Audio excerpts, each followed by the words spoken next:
They can't be taught. They can't be wrong. They can't learn. Any individual that can't learn, I want to stay away from you. You're dangerous. You're dangerous because you're not willing to or able to expand your mind and your ideas, and you can't learn new information? Oh, no thank you. No thanks.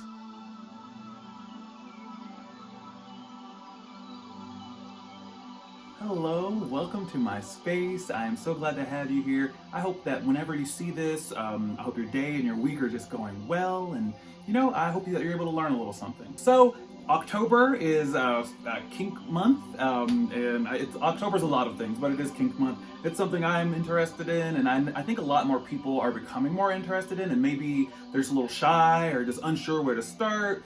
One thing I see just personally and have seen, and I think a lot of people have seen, is a lot of people say that they're a dom. What does dom mean? That stands for dominant, or the top, or the person that is in charge. Whatever the thing is, the person that you see, they're calling the shots. If you go to a kink party, the dom is going to be the person that is kind of pushing the scene along. They're the ones that are kind of seemingly dictating the flow of things, and they're the one that's going to have the whip or the paddle. You can, if you're at a kink party or something like that, you'll know who the dom is because they're probably going to tell you.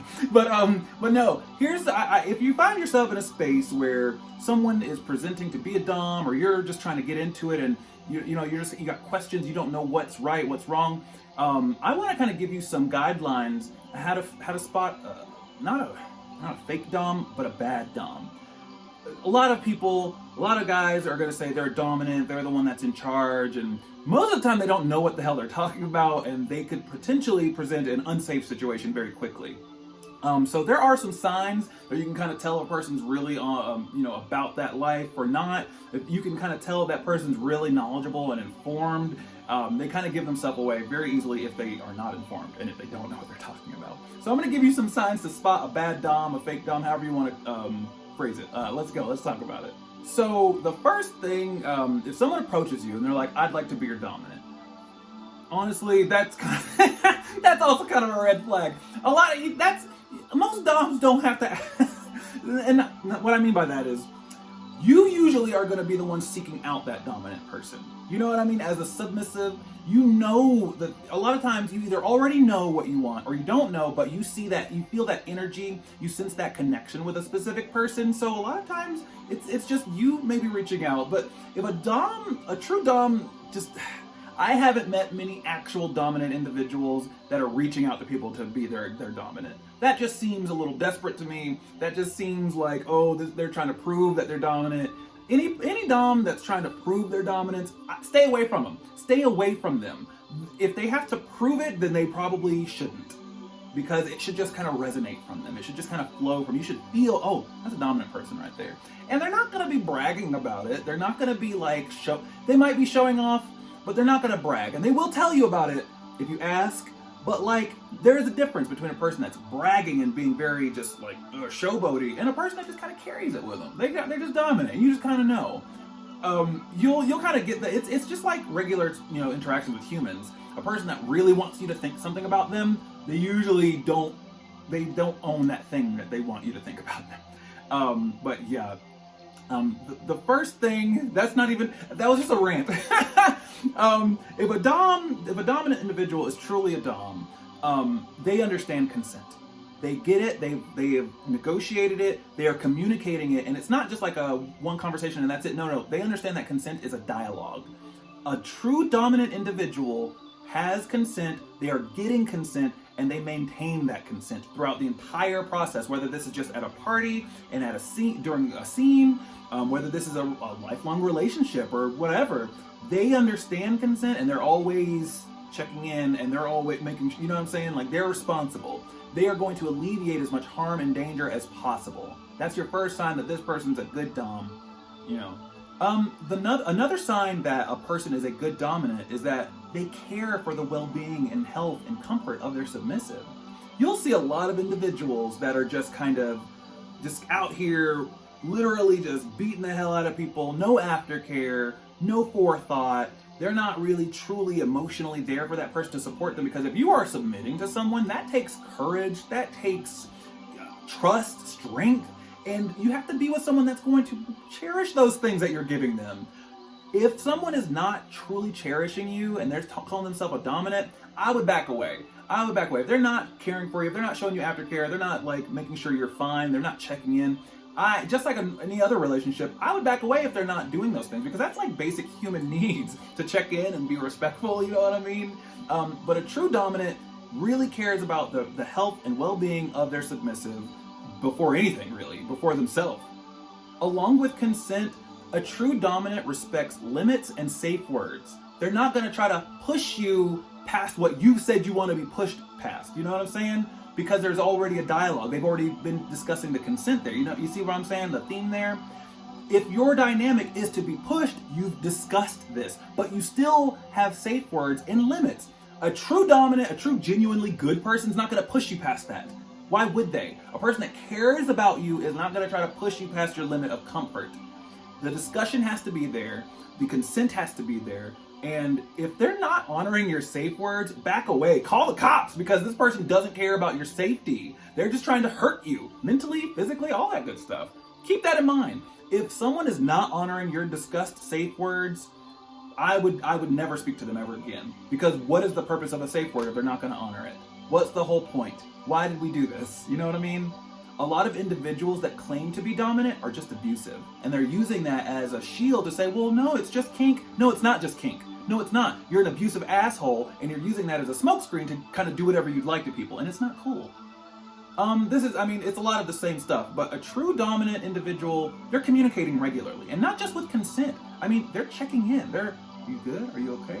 If you're at a play party, if you're at a kink party, and you see a scene going on, you'll see all the time the good doms, the good dynamics. They're always kind of leaning in over the shoulder into the, they might be tied up to the St. Andrew's cross, and they're going to lean over into the ear of that person that they're submissive. They're going to be checking in, they're chatting.